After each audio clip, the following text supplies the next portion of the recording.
Bonjour, pour celles et ceux qui ne me connaissent pas, je suis Clara Hannibal, sage-femme.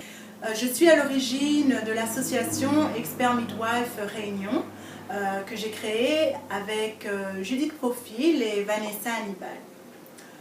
Pour cette deuxième vidéo, nous avons décidé de parler de l'accouchement à domicile.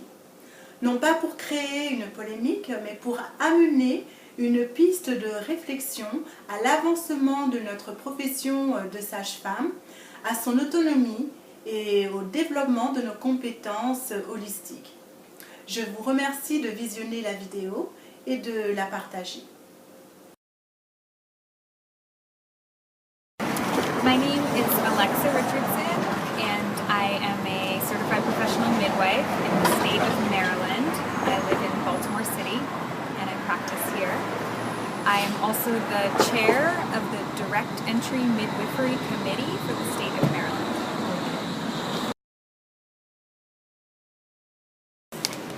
So, Maryland in the past was one of 6 states nationally in the United States that actually prohibited the practice of certified professional midwives. And in doing so, it really limited the options that women had to seek care outside of the hospital. There were a few legal home birth midwives in Maryland, but nowhere near enough to serve the needs of women in Maryland. And so women in Maryland and midwives in Maryland together organized a campaign over several years to demand access to the care that certified professional midwives offer. Certified professional midwives train exclusively in home birth and birth center birth. We do only out of hospital birth. And the expertise and the knowledge that is involved in that kind of midwifery care is lacking in the hospital setting and in midwives who exclusively are trained in the hospital setting. And women really wanted access to the knowledge and the skills that home birth and birth center midwives have to offer. So there were rallies and letter writing campaigns, and people traveled down to our state capital to testify and advocate. For many years, we faced a lot of opposition from the medical lobby, who did not want to see this happen. Particularly the hospital lobby was the strongest opposition voice that we had. And we also had a lot of skepticism and opposition from our own public health department, which was surprising because there's really good evidence that home birth and birth center midwives, add a really good component to maternity care for women. But they were very opposed to having home birth midwives in Maryland. What we ultimately did was we made a framework to address the concerns of hospitals and the Department of Health. So, for example, they were very concerned that our education would not be adequate. So we added additional educational requirements to satisfy their concerns, although it was very difficult to satisfy their concerns that we were appropriately educated. And there was also a lot of concern about scope, about which women we could or could not serve. So the law in Maryland includes a very precise list of conditions that we cannot serve a woman. So for example, if somebody has heart disease or kidney disease, any kind of diabetes, a breech birth, twins, these kinds of categories are excluded. We are not allowed to care for women in those situations. And there's another list of conditions in the bill for which we are required to consult with either a hospital-based midwife or physician. So that includes like a severe mental health condition, gestational diabetes, asthma, various conditions that don't mean that we cannot care for somebody, but just that we have to be in contact with a hospital provider regarding their care.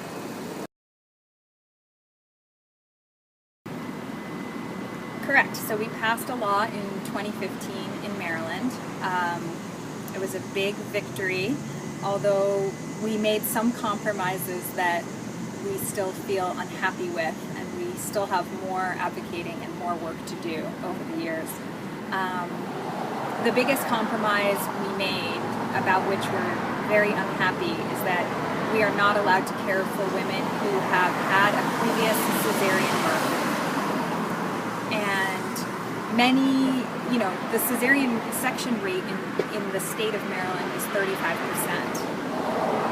So we're talking about a third of women who cannot access an alternative type of care to what led them to having a cesarean birth in the first place.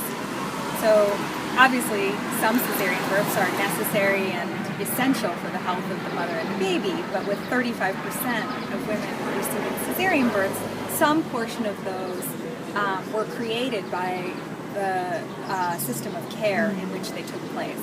And these women in particular would like another option for their next birth. They would like to not be in the same system of care that led them to an unnecessary surgical intervention. So that's still a big fight for us here in Maryland. We're still organizing, we're still fighting around that. We have regular meetings, we have rallies, we're working to push the issue with the state to do that. But yeah, we passed the bill in 2015. It formed a committee under our state board of nursing that now oversees midwifery in Maryland. And or it oversees specifically certified professional midwives in Maryland. And that committee helped develop a set of regulations and rules. Since our bill was so specific, there weren't very many rules that we needed to write. The bill really, the statute, the law really covered most of those details. But we did have some other work to do. For example, we developed an informed consent document for the state of Maryland. So each woman that I care for signs an informed consent document that is standard across the whole state, that includes the benefits of home birth, the risks of home birth, whether or not the midwife carries malpractice insurance, and all of these details. So she signs this at the beginning of her care, saying, I understand what I'm doing. And that's a state form that we made. We also made state transfer forms.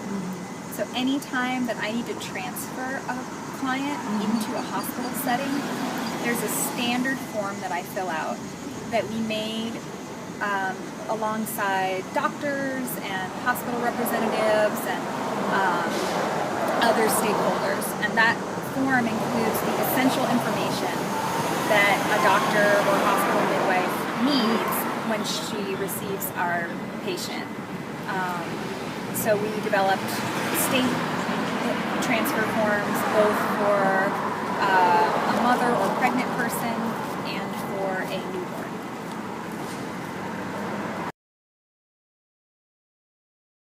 Absolutely. Women are demanding this kind of care. Yeah. Women want access to care in which they are in charge. They are the decision makers each step of the way. And their body's natural process of bringing the baby is supported and facilitated each step of the way. And with a sort of lifeguard present that if anything medical should come up, can respond and either give the appropriate emergency care or get them to a hospital where they can receive other emergency care.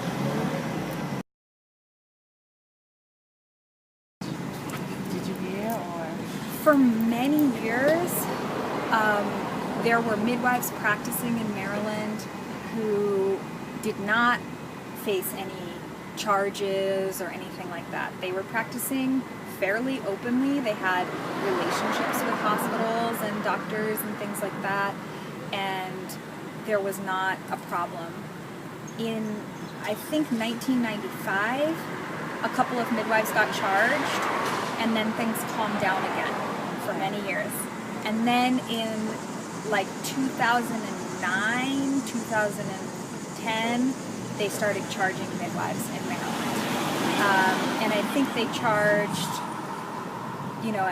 at least 2 or 3 certified professional midwives and 3 or 4 nurse midwives who were the legal midwives. They also cracked down on them and tried to take away their licenses.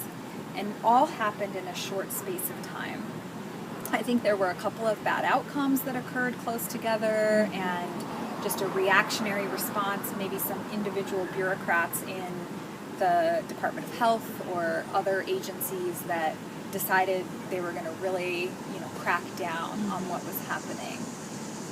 And that crackdown spurred the grassroots movement to push for legalization. So I work in a practice with one other midwife. We have a small private home birth practice, and we serve typically 4 to 6 clients each month. We do the complete prenatal care, the birth and postpartum care through the first 6 weeks for our clients. Prenatally, every time we see them for an hour-long prenatal visit. We focus on building a relationship with our clients, really getting to know them so we can best understand how to support them in their birth, and also so we can help keep them well throughout the process. We want to know how they're sleeping, how they're eating, how much movement and exercise they're getting, and really trying to keep them healthy and well throughout the process so we avoid any medical concern arising, at the end of pregnancy or anything like that. We offer all the same testing that a medical practice offers. So we offer, blood work and ultrasounds and all of this standard testing that would be done in a medical practice. But we do a practice of really informed consent around those tests. So each test as it comes up, we talk about what the test is, how it can be beneficial for us, why some people choose not to do the test, what all of the options and information are, what the test can tell us, what the test can't tell us, and our clients make their own informed decisions each step of the way.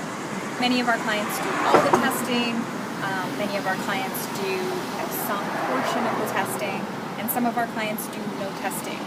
And we support our clients in their decision making because we know they have all the information and they are making the decisions that they feel are right for their families.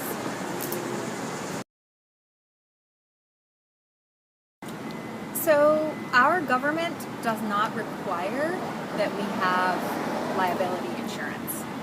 It is a choice for each midwife to make for herself.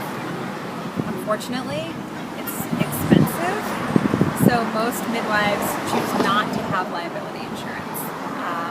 And we disclose that to our clients at the beginning of care so that they know, if something goes wrong, there's not a big pot of money here, unfortunately, to make a reparation. There's, we don't have access to that really. So there is liability insurance available. My understanding is that it's like $12,000 to $16,000 for a year for a normal practice. And again, these are small home birth practices. Many midwives are caring for 2 or 3 women a month. It's not, they don't have a volume necessarily to be able to support having liability insurance.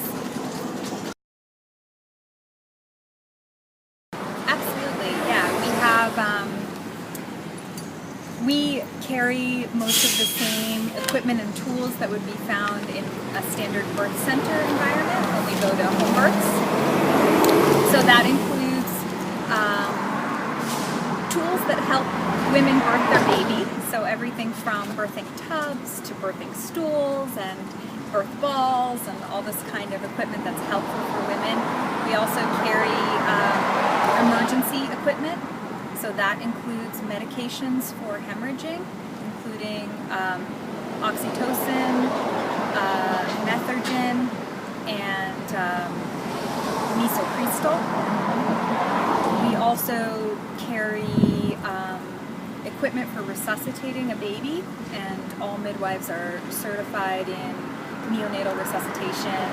So in those kinds of emergencies, we bring the emergency care to the home, and we perform the same steps at home as would be performed in any care setting.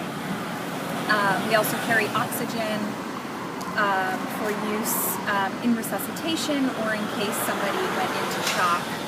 You know, oxygen and those types of tools are typically only used as we are transferring to a hospital setting. We also carry IV equipment, so we can run an IV if someone's dehydrated or if somebody, you know, is experiencing shock and needs to be transferring to a hospital setting. No, we are anti-partogram. Yeah, we really emphasize patience in the birthing process. More and more the data is showing us that labor takes time and that time restrictions in labor don't accurately reflect how many women's bodies work in the physiological labor process. So yeah, you know, in my practice, as long as the mother is fine and the baby is fine, we are safe to continue care at home. The vital signs are normal, everybody looks good, we can continue being at home. And we do expectant management of labor, where we are there, we are carefully watching and assessing continuously, and if we start to see something that's not normal, then it's time to respond. Okay. Until then, we allow nature to take its course. Our law requires that a midwife is accompanied by a second person who is certified in neonatal resuscitation and in CPR. So many midwives do practice solo, and then they bring a birth assistant with them who's certified in these emergency procedures. In my practice, we do have 2 midwives at every birth. I feel like it gives a higher level of attention and focus and care, and it also allows each midwife to get some sleep during the night, which is great.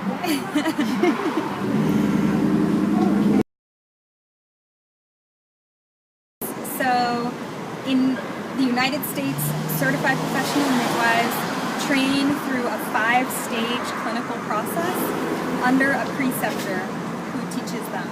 So it's an apprenticeship-based model with a didactic component or a classroom component attached to it. It typically takes 3 to 5 years to complete the process, and it has a complete walkthrough of topics around midwifery and care during birth and postpartum and newborn care involved in it. In the state of Maryland, they've added an additional requirement, which is that certified professional midwives in Maryland have graduated from a MEAC accredited program, and a MEAC, M-E-A-C accredited program is a program that's been formally accredited by the Department of Education and meets a set of international standards. So these are typically 3-year programs that meet the international competencies for what midwives are supposed to be skilled in.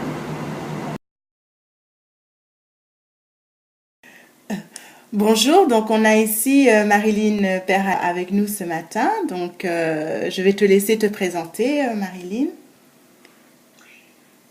Je suis sage-femme dans le sud-ouest de la France. Depuis 1994, j'ai un diplôme aussi d'infirmière. Ce sont 2 écoles séparées en France. J'ai d'abord fait les études d'infirmière, j'ai travaillé comme infirmière et ensuite j'ai tenté mon concours d'entrée à l'école de sage-femme et j'ai fait mes études de sage-femme.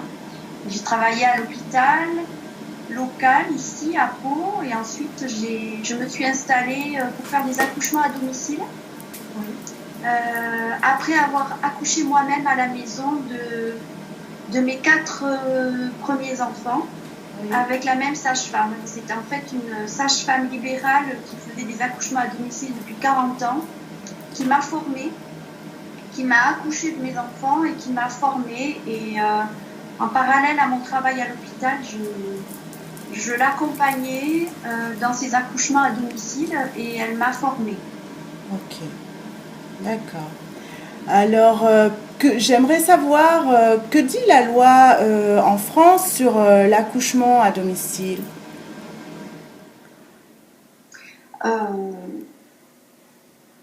Il n'y a pas de loi qui décrive de façon précise et spécifique la pratique de l'accouchement à domicile pour les sages-femmes, parce qu'en fait, cela relève du droit privé des femmes à choisir le lieu où elles veulent accoucher. Il ne s'agit pas d'une autorisation que l'on doit donner à des sages-femmes pour qu'elles puissent faire des accouchements à domicile. Ce n'est pas présenté de cette façon dans la pratique, mais en fait, les professionnels de santé doivent répondre à la demande du public, doivent répondre à la demande des femmes qui ont le droit de choisir où elles veulent accoucher, avec qui et comment. Donc, que ce soit un médecin, une sage-femme, une doula, la voisine, la femme enceinte a le droit de choisir avec qui elle voudra mettre son bébé au monde, en présence de qui. Ça relève du droit de la femme. D'accord. Il s'est présenté durant nos études et au niveau des médias, mais au niveau de nos formations également. Et on ne présente pas les choses de cette façon. Ils axent les formations sur ce que la loi décrit comme droit de prescription pour les sages-femmes, compétences, domaine de compétences, mais ce n'est jamais présenté comme étant une réponse au droit de la femme de choisir avec qui elle va accoucher. Ok, d'accord. Et du coup, les sages-femmes libérales, comment font-elles pour pratiquer à domicile en France? Alors, il n'y a pas de formation spécifique, il n'y a pas encore de filière qui soit organisée. C'est quelque chose qui a déjà été demandé. Il y a une volonté très forte en France de la part de certaines organisations de sages-femmes de faire en sorte que la valorisation du métier passe par le nombre d'années d'études post-universitaires, universitaires et post-universitaires. Mais on s'est rendu compte que ces formations-là, qui se font dans des facultés de médecine et dans des grands centres universitaires, ne sont absolument pas adaptées pour préparer les sages-femmes à la pratique de l'accouchement à domicile. Ça fait des années qu'il y a une demande pour une filière adaptée et cela fait des années que le ministère fait la sourde oreille en fait à cette demande. Donc il y a seulement quelques formations qui sont organisées. Moi j'en avais fait une avec ma sage-femme en tant que formatrice pour former des sages-femmes libérales à la pratique de l'accouchement à domicile.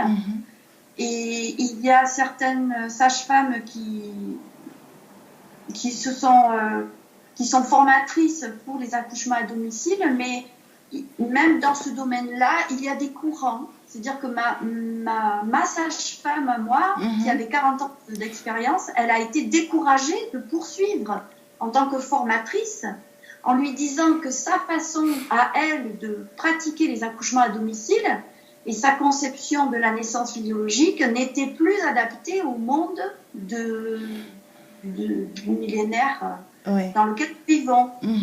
Alors que c'est une opinion que je ne partage pas. Je pense que tous les pays où il y a des sages-femmes normes que l'on baptise de termes d'empirique montrent bien que c'est l'expérience de terrain qui prévaut sur l'enseignement universitaire. En tout cas, il y a un équilibre à trouver dans la formation. Oui. Et cette formation-là équilibrée entre l'expérience de terrain, le savoir-faire traditionnel, oral, de transmission. Il y a un savoir-faire qui existe des sages-femmes qui, en France et certainement à La Réunion aussi, est en train de disparaître.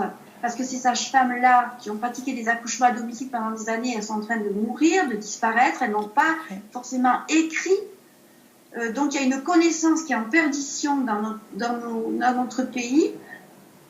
Et il y a une survalorisation de l'apprentissage universitaire basé sur des études scientifiques et sur des pratiques d'accouchement très médicalisées et trop médicalisées. Ouais. Ouais. Et du coup, je me demande si le fait aussi qu'on s'est battu pour avoir ce statut médical n'a pas un peu entraîné le fait aussi que maintenant on nous demande de toujours aller plus dans le médical et toujours et de laisser tomber un peu nos compétences, quoi.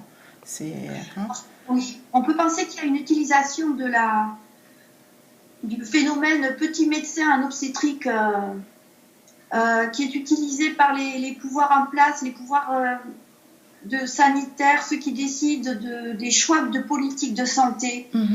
Parce que la disparition du métier de gynécologue, le fait que les sages-femmes sont moins payées que les obstétriciens, il y a des orientations financières qui sont prises, qui ne sont pas nommées et qui sont derrière tout ça.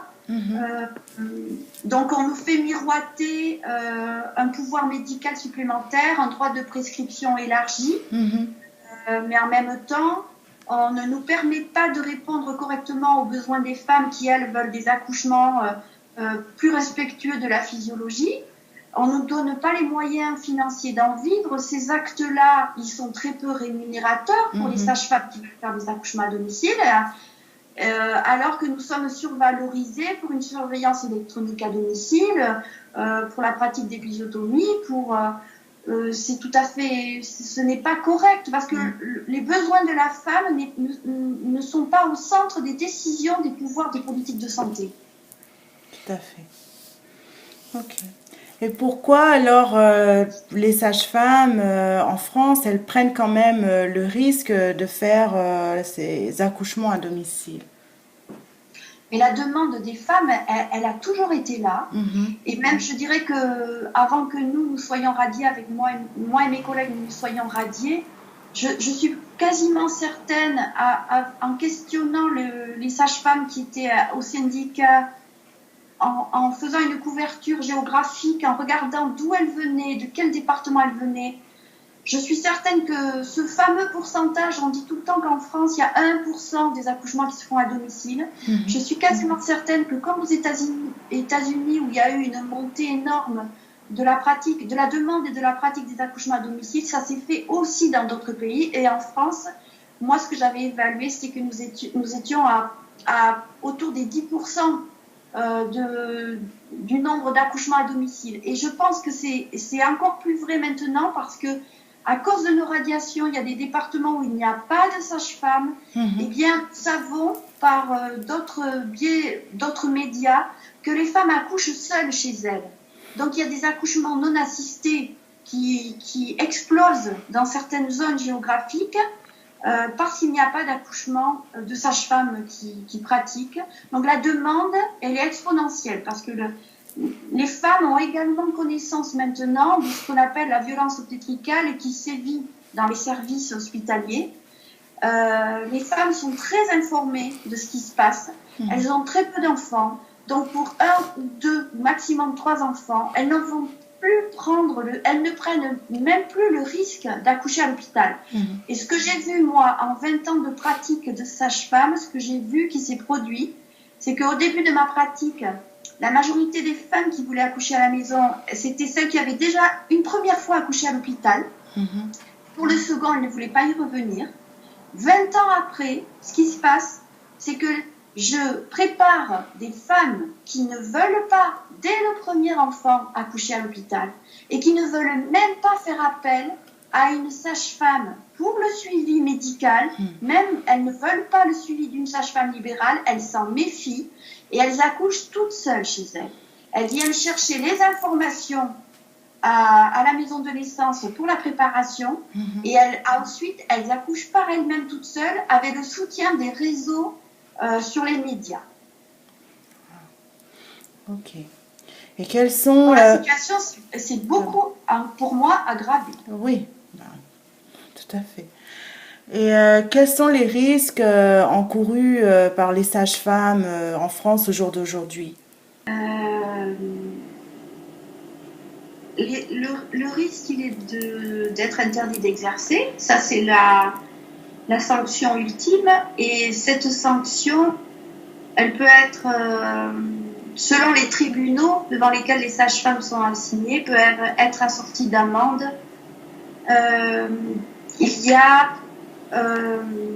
les tribunaux pénaux en correctionnel où des obstétriciens ou des responsables de cliniques privées peuvent porter plainte contre les sages-femmes qui font des accouchements à domicile.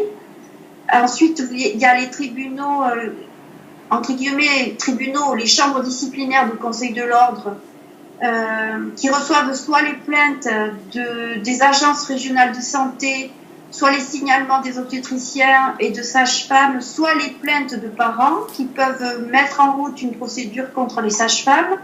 Et ensuite, il y a les tribunaux dits administratifs de la sécurité sociale qui reçoivent des dénonciations ou des signalements du Conseil de l'Ordre.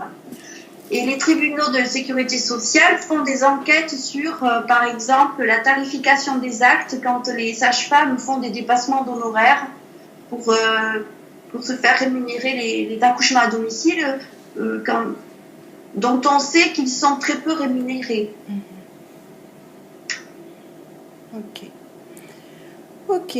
Bon, je pense qu'on a fait le tour de la question. Est-ce qu'il y a encore quelque chose que tu aimerais dire, Marilyn? Sur quel domaine? Sur l'accouchement à domicile, mais aussi ou sur un autre sujet. J'aimerais aussi, par exemple, que tu me parles un petit peu de ce syndicat que tu as mis en place, des choses que tu as mis en place. Voilà. En fait, effectivement, là, je suis à l'heure des bilans de tout ce que j'ai fait dans les 20 dernières années. Ma procédure à moi de radiation, elle a débuté en 1999, en 2000 en fait. Et en 17 ans, ce que j'ai vu, c'est la nécessité de créer un syndicat spécifiquement dédié à l'accouchement à domicile parce que nous étions presque une dizaine de sages-femmes à subir les procédures administratives, pénales ou ordinales. Et parallèlement à ce syndicat, je me suis rendu compte que pour que la situation en fait française des accouchements à domicile et des sages-femmes qui font ces accouchements à domicile ne sont pas connues au niveau international. Les sages-femmes sont en général absentes des congrès internationaux, surtout ceux qui traitent de l'accouchement à domicile ou des droits humains. Et quand je me suis rendu compte de cette absence-là, je me suis dit que pour faire connaître le fait que les sages-femmes, l'accouchement à domicile était vraiment poursuivi et pas légalement interdit, mais fortement découragé, et en tout cas que les sages-femmes étaient persécutées, je me suis dit qu'il fallait faire remonter la situation de la naissance au niveau international. J'ai été conseillée dans ce sens-là, et c'est pour ça que j'ai fait l'Observatoire de la violence obstétricale, pour mettre en évidence que les femmes françaises étaient les moins bien loties en Europe par rapport à la naissance, parce que leur choix, pour avoir la possibilité de choisir le lieu où elles voulaient accoucher, il était limité à l'hôpital, que les hôpitaux et les cliniques se sont mis en... on appelle ça je n'ai pas le mot, mais... L'opinion publique française pense que la femme est obligée de se rendre dans une clinique et un hôpital pour accoucher. Et il y a une méconnaissance totale des droits humains de la femme enceinte. Si bien que, comme ce que je citais au début de l'entretien, toute l'organisation des soins de maternité en France sont organisés d'après la vue du personnel hospitalier administratif et non pas centrés sur les besoins des femmes. Okay. Voilà, donc j'ai fait une enquête que je suis en train de rédiger et dont je vais présenter les résultats à Rio dans une journée de travail que nous avons le mois prochain avec d'autres personnes qui travaillent sur les violences obstétricales. Et j'espère qu'on va, on va travailler avec l'Organisation mondiale de la santé. J'espère que ça va être efficace. J'espère aussi en tout cas. Et que pouvons-nous faire, nous, en tant que sage-femme, pour vous aider? Alors, pour aider le syndicat ou l'observatoire oui. ou Bien, l'idée, je pense on doit absolument travailler dans l'intérêt des femmes. L'intérêt des femmes, c'est que la femme, elle ne soit pas stigmatisée parce qu'elle choisit d'accoucher à la maison et que si un transfert est nécessaire, ça se passe en bonne intelligence. Et au Québec, l'expérience des maisons de naissance extra-hospitalières avait mis en évidence ceci, c'est que la seule chose qui posait problème, c'était l'accueil par les services hospitaliers des sages-femmes qui arrivaient avec des mamans qui avaient besoin d'un transfert. La qualité de l'accueil, c'était ça la clé de la réussite du projet.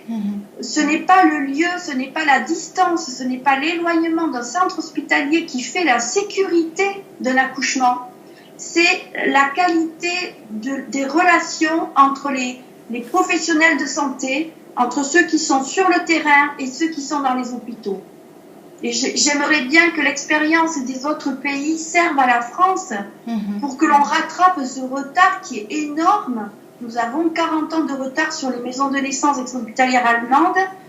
Nous avons à peu près 40 ans de retard aussi sur les mouvements activistes québécois, mais aussi américains.